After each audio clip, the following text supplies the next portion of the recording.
Mrs. Wiseman was a kindly woman in her late 50s who left most of the demanding work of supervising the attendees to Monica.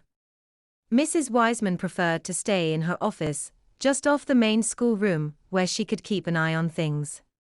As Mrs. Wiseman's assistant, Monica was instructed to give only one warning to serious troublemakers. Repeat transgressors were promptly sent to Mrs. Wiseman for discipline, and that always meant a spanking.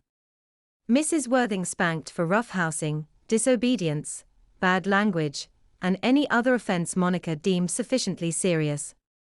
As one of the more rambunctious ones, I ended up in Mrs. Wiseman's office at about every a month.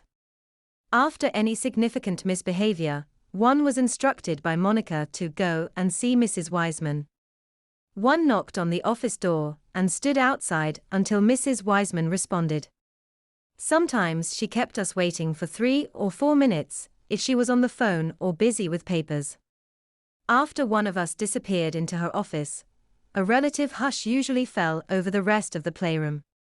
If we were in the middle of a loud game, Monica often stopped and had us do something quiet.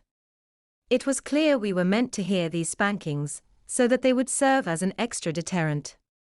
I remember the time Billy Ryder was caught roughhousing and sent to Mrs. Wiseman. We were in the middle of reading Bible stories aloud. But when Mrs. Wiseman opened her office door and took Billy inside, Monica shut her book and announced,